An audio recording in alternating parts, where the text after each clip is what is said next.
नमस्कार, आप देख रहे हैं न्यूज नेशन का डिजिटल प्लेटफॉर्म और मैं हूं आपके साथ साहिल सुयाल। बजट 2025 को लेकर बड़े ऐलान हो चुके हैं। 12 लाख की इनकम को टैक्स फ्री करना, इसने आम आदमी को उम्मीदों से भर दिया है।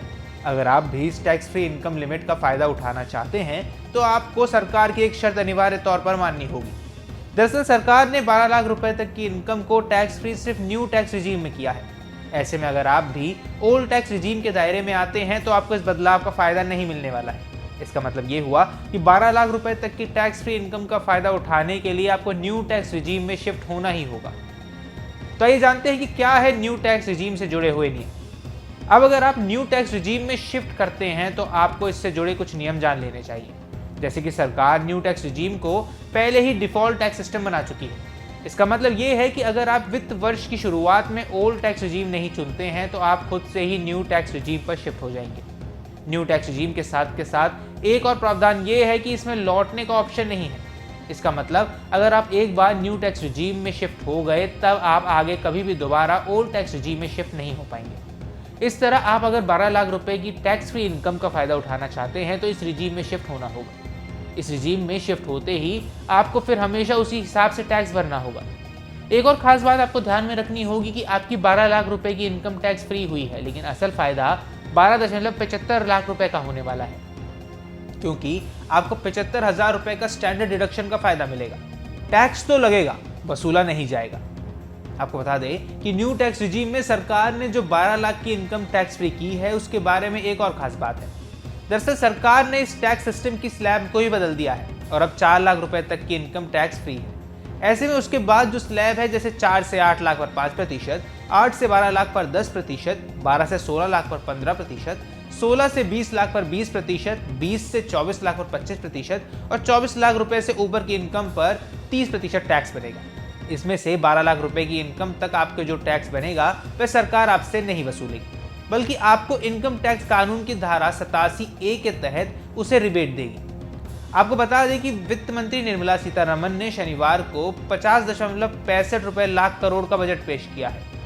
बजट में नौकरी पेशा के लिए 12.75 लाख और बाकी करदाताओं के लिए 12 लाख रुपए तक की आय टैक्स फ्री करने का ऐलान किया गया है।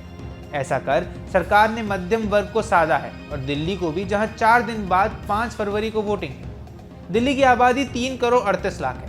इनमें से 40 लाख लोग टैक्स भरते हैं। दिल्ली में 1.55 करोड़ कुल वोटर्स हैं। पिछले साल अक्टूबर में केजरीवाल ने कहा था कि दिल्ली वाले 1.78 लाख करोड़ इनकम टैक्स देते हैं। नए टैक्स स्लैब से यहां के 67% मिडिल क्लास आबादी प्रभावित होगी। सीतारमण ने 77 मिनट के भाषण में 9 बार बिहार का जिक्र कर राज्य के लिए मखाना बोर्ड बनाने समेत कई घोषणाएं की है। राज्य में साल के आखिर में चुनाव होने हैं। वे बजट भाषण के लिए राज्य की प्रसिद्धि मधुबनी साड़ी पहनकर पहुंची थी। बजट में सीतारमण ने इलेक्ट्रॉनिक कार, मोबाइल और LED सस्ते होने का रास्ता खोला है। कैंसर और कुछ जरूरी दवाओं के दाम भी कम होने का ऐलान किया गया है। सरकार 8वां वेतन आयोग बनाने की भी घोषणा कर चुकी है। कहा जा रहा है कि 8वें वेतन आयोग से ज्यादातर केंद्रीय कर्मचारियों की सैलरी 12 लाख के पार चली जाएगी। इसलिए वित्त मंत्री ने जो आज 12 लाख रुपए तक की इनकम टैक्स फ्री की है उसे उन्हें फायदा नहीं मिलेगा। हालांकि एक्सपर्ट्स इसे अभी भी खालिस अनुमान बता रहे हैं।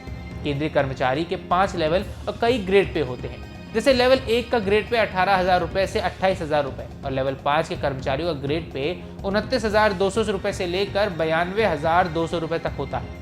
एक अनुमान के मुताबिक सभी केंद्रीय कर्मचारियों की औसत सैलरी करीब 7 लाख रुपए सालाना है। 7वां वेतन आयोग लागू होने के बाद कर्मचारियों की सैलरी 14% बढ़ी।